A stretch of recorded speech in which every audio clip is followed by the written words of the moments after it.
Hey guys, episode 3 of Black Bullet review. Well, in this episode, it starts off with Satomi.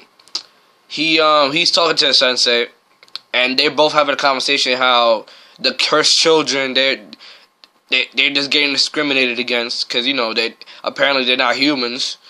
Satomi's like, yeah, they're humans. They're still humans and stuff, but Sensei's agreeing with him. But at the same time, she was saying that who's gonna take care of them, like. They're smart, but at the same time, they're like not humans. So who's gonna take care of them? Who's gonna teach them the right things? Who's gonna teach them the right way? Basically, they need like a. Oh no, sorry, I need to shine some light. Because I'm black, so I need to shine some light. Oh, ooh, hold on, what are you doing? No. Okay. There you go, controller. Let's go. So they talking and stuff, and then Satomi gets a phone call from the president of the conference from last episode, like the girl with the blue hair, basically the one who owns Tokyo area, basically her. She calls him saying, Satomi-kun, like, we need your help. They still attacking the guy with the white mask, Kagetane.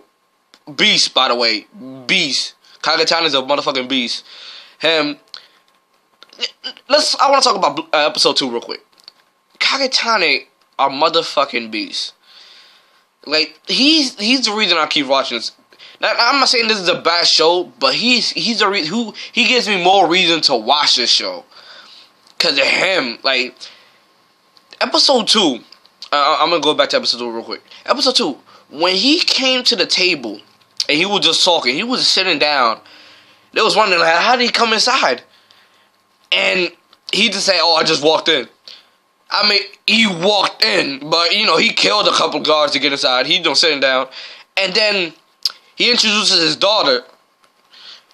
And then and then Satomi was already aiming a gun, by the way, at Kagetane. Satomi is aiming at him with a gun. And then the daughter's like, "Papa, should I kill him now?" And I was like, oh my God, She's 10 years old. She looked polite. She was introducing herself. She was like, "I'm 10 years old," blah, blah, blah, stuff like that. And bowing down to the princess of Tokyo area. She's like, "Yeah." And she said it so easily. "Papa, should I cut him down?" He's like, "No, don't do it. Not yet."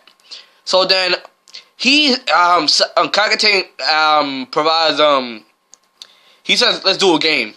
Basically, the first one to reach the briefcase wins. Or gets to win the money, the reward, all that stuff, blah, blah, blah. But Kagetane don't care about the reward. He don't care. But he also said, he's gonna kill you along the way, which is insane. I was like, oh shit. And then the guy who was late in the meeting, there was a guy who was late in the meeting. So when Kagetane left, he was like, "Satomi, I have a present for you." Before he left, he was like, "I got a present for you." And it's the head of the guy who was late. So it was insane. Episode 2 was insane. Episode 2 was like crazy. So in this episode, they reached the briefcase. Boom. Because the briefcase inside, it has like stars. Something about stars. I forgot. Basically, it's to help summon Gashri, I think. Yeah. So Satomi makes it to the briefcase. Boom. He gets the briefcase. And then what's this guy? Kagetane comes out of nowhere and grabs Satomi like this. And he's I forgot what he said. Oh my God, I forgot what he said. It was insane. I forgot what he said. Hold on. Let me look this up. Hold up. I don't know. He said something. It doesn't really matter. So he pushes them against a rock. No, he don't. He pushes him. He pushes Satomi, and then Satomi hits him with like martial. It's something like Endo or something like Endo martial arts style number 8. It felt like on some Bleach shit, like with Hado, and he hits him. He hits Kagetane, and Kagetane eats it. Like, it doesn't even affect him. And that's what Kagetane's like. He pushes him against a rock, and then he snaps his finger. Talk about I have almost the same ability, something along those lines. And he's like maximum pain, and it slams him so hard into the rock that he starts falling through. Like, he starts like going through the rock a little bit. And it was insane. Like, oh, like, and then at the same time, Andrew was fighting his daughter. His daughter, he was fighting his daughter. Kagetane's daughter. And Satomi's realizing, oh, we can't win. So he's like, Andrew, run away. We can't win. Just run. And you know, Andrew, he's like, no, we can still do this. No, I don't want to leave you. And then he shoots, you know, he shoots to Andrew. He shoots at her. I think to scare her off. Yeah, to scare her off. That's what she did. She scared her off. Sorry. Sorry. My throat hurts. So she shoots, you know, to scare her and shit. And she starts to run away. And then, the epic scene.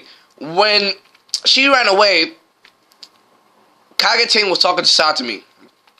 And at the same time, his daughter was stabbing him, like, through his chest, like, you're too easy, you're too easy, you're too easy, you're too easy. Like, she has two swords. She's like, you're too easy, you're too easy, you're too easy, you're too easy. She's just stabbing him. You get to see the sword go through his body, back and forth, back and forth, back and forth. And he still had the briefcase. And that's when Kagetane took it. And Satomi standing over a ledge. And that's when Kagetane asked him, do you have any last words? And he, Satomi said, what, badass by the way he said it. He was like, go to hell. And then that's when Kagetane shot him. And he said, good night. Like on some Beelzebub, good night. Toof. And he falls into the river. At that point, I thought he was, I didn't think he was dead, but like, if you were a main character, if you was, let me rephrase that. If you was a regular character, you were dead. Simple as that. You were dead. Regular character, you were dead. But, you know, he's the main character, so he's in the hospital, and he's daydreaming about an operation of 10 years ago. Basically, it's his sensei was giving him an operation. And she asked him, you have a choice to make. And then he wakes up. Because we didn't get to see that. We didn't get to see what was the choices or anything like that. We didn't get to see that. So his what's his girl name? His instructor? No, not his instructor. His boss. His boss. The girl, I forgot what his name is. She was like, you fell asleep for like a day and an hour, like in 3 hours. I don't know how she kept track exactly. I mean, I can understand a day, but come on, you gotta add the hours too. Like, it was insane. And they talk about how in the briefcase, inside of it was enough to summon a stage 5 guest there. Stage 5. More light. Hold up. You know, you black. You need more light. Hold on. Give me a minute. Okay. There we go. It's better. Okay, so stage 5 Gasha. That's when we find out that the stage is Suda Gasha. Basically, 1 through 4. A Gasha could start from level 1 and go all the way to 4. They get evolved to level 4. They gotta go through 1, 2, and 3 to evolve to level 4. And then stage 5, basically, there's only 11 of them in the world. Basically, those 11s. Damn, my throat really hurts. It's so cold in here. Probably sound like I got an accent or something. So stage 5 are basically the 11. There were 11. There's only 11 stage 5s in the world, and those 11 destroy the world. Not like destroy, but like they the reason why the world is like messed up right now. Like why they gotta stay in a small area. And he was about to summon one of those. Like he was about to like teleport one of those to where they at. But the thing I find fascinating is how do they, like the 1 through 4? How do they evolve? Like, do they need like a thunderstone, like a firestone, something like that? I don't know how the fuck how the fuck do they evolve? I don't get it. But other than that, alright. So that's when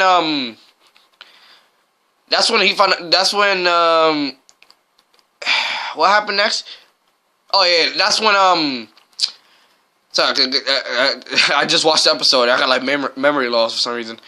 That's when they they get a phone call. No. It wasn't a phone call. It was like his boss asked him, told him that they still have a job to finish. The job isn't finished yet. We have to go get the briefcase. But it's not just them this time. It's everybody in the council. Everybody. Including my boy Shogun. Because Shogun in episode 2, I don't care. Shogun, boss. His sword is so fucking long, it reminds me of Guts' sword from Berserk. You know, Guts, oh my. But anyway, so the whole council, yeah, they have to go get the briefcase back, or they're gonna have a catastrophe. Like, come on, it's stage 5. One of the 11 reasons why the world is destroyed. So they make it to the forest, and Satomi and Enju are walking along the forest and meet a stage 4.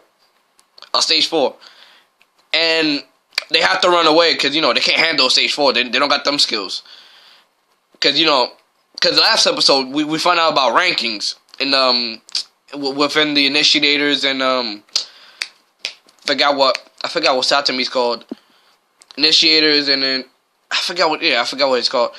And basically, they're in the 120,000. They're in the 120,000s. But Shogun, my boy Shogun, he's in the thousands. So Shogun is apparently stronger than them. Well, you know, main character right now they are, cause you know they're main characters. So they go to the forest. They meet at stage 4, and then they run away because they can't handle stage 4. Cause that's not them. And then they meet the initiator of Shogun. Basically, the initiator of Shogun. She met Satomi in the council room. She met Satomi, and that right there was the reason why she didn't shoot him. Because apparently, we found out that Shogun told her to shoot, like not on sight, but to shoot a group of people that they were close to, because they thought they was gonna get the reward. Because that's the type of person Shogun is. He shoots. If he thought he was gonna lose the reward, he would have shot anybody. Like he shot like a couple of people to make sure they don't get the reward, which is messed up. But still, Shogun's my boy. As long as he got that gut sword, my boy. So so she doesn't shoot him, and then she's like, it's okay, you know, it doesn't really affect me. Sorry. It doesn't really affect me, you know. I'm killing people. I mean, I only killed one time, but you know, I guess if I keep doing it, it'll get better, you know. Like I won't feel as bad. And that's what Satomi snaps and grabs her, talk about no, it doesn't get better, anything like that, blah blah blah. You don't get used to it. Don't get used to it. And if you get used to it, that's when there will be no repercussions, nothing like that, blah blah blah. And then that's how you know there's a past. Because she said this. She's like, you have a complicated past. You must have killed somebody before if you're saying this. And we gotta figure out Satomi's past, because something about his past is complicated. I mean, come on. Your adopted father, because his parents are dead, his adopted father is the advisor to the leader of Tokyo.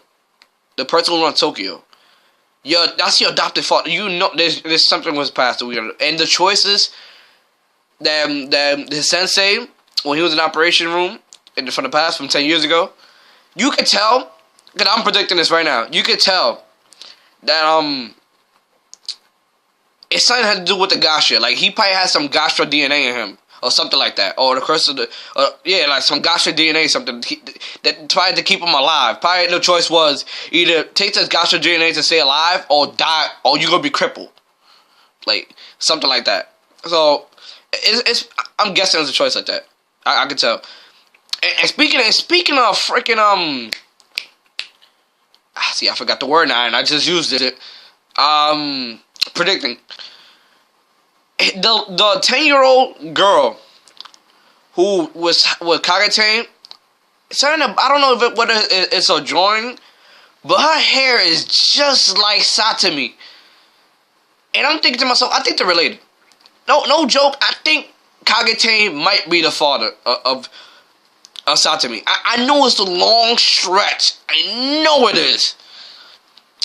But no. Matter of fact, no. Rephrase it. Not his father. The old guy from episode 2 when he went to when Satomi went to go find Enju. That old guy. I think that's him. No, boy, I think that's him. Cause Kage-Tang cares about the cursed children. She's like, he's like, they're the new generation. They're like the new species. They're the ones who, they surpass humans. They should be above everybody else. You know, stuff like that. You know, and the old guy, he had the same thing basically, but it wasn't like he surpassed. Like, they should all surpass humans, but it was like, I don't know. I feel like the same. I have the same taste from Kage-Tang and that old guy. I forgot what his name was. And they both had the same hairstyle, you could tell. I mean, same hair color, you could tell. But that 10-year-old, she has to be related to Satomi. Something's telling me. But so then the episode kind of ends off with they walking towards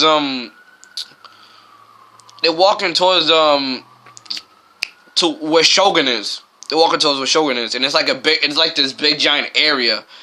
And along the way, they meet the Tower of Heaven or something like that. Reminded me of a fairy tale. No kidding. It reminded me of a fairy tale.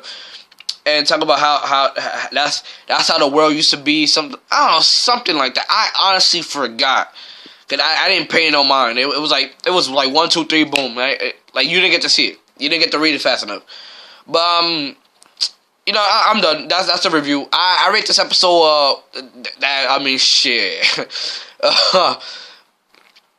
5. You know what? Fuck it. It was a good episode. It was perfect. No, not 5. That's a bit extreme. 4.5. 4.5. It was a good episode. Him getting shot like that and getting stabbed repeatedly was insane. That was good. So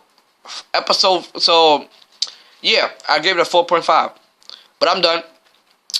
Guys, subscribe, like, share, download illegally if you want it. I don't know. Do what you have to do.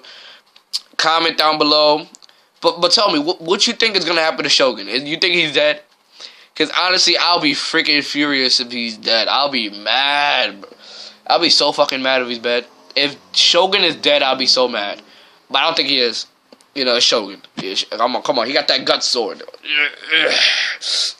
Like, come on. He got that gut sword. He's not dying. Shogun can't die. He's in the thousands, just like his initiator. He's not dying, okay? So, I'm done. And I'll see you guys next time. Have a good day. And peace. Have a good day, guys. Have a good day.